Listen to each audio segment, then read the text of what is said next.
Dzeltenā prese ložņā pa visām manām dzīves vietām, apzvana visus man pazīstamos, ne tikai dzeltenā prese, viss mēģina izdibināt, kas es īsti esmu, kāds man sakars ar kaut kādu Āziju, Ķīnu, kāpēc kaut kādos gūstos, kāpēc Pēroņūs, un kas es tāds vispār esmu, influenceris, TV šovu zvaigzne, bandīts, krimināla autoritāte, algotnes, spiegs, kas es tāds esmu, un jā, tas, ko jūs vispār redzat apkārt un esat redzējuši, tas ir tāda aizberga mazā maliņa, kur tas aizbergs ir daudz milzīgāks un stāsts tam apakšā vispār, kas es esmu, un UTT ir ļoti liels, teiksim tā.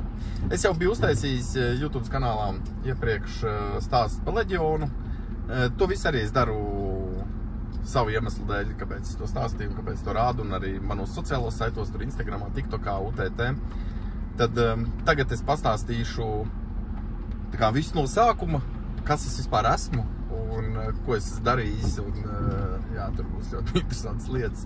Es tāpēc arī atlikšu gan Instagramā, TikTokā, visur atpakaļ visus savus vecos postus un highlights un visu pārējo, jo daudzas lietas, kas ir notikuši pēc tā stāstus, varēsiet tā kā grāmatā paskatīties tajā laikā, kā tas izstāsta sociālā vidē, ko cilvēks dara, kas apakšā īstenībā ir un kas notiek. Un, jā, kas te vēl labāk nekā es pats pastāstīšu to, vai ne?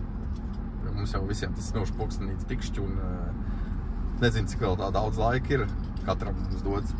Tāpēc jā, es pastāstīšu pats tā kā viss tā dzeltenā presa un visi tie lielie gudrīši, kas tur meklē kaut kādu informāciju un visu kaut ko tam līdzīgu.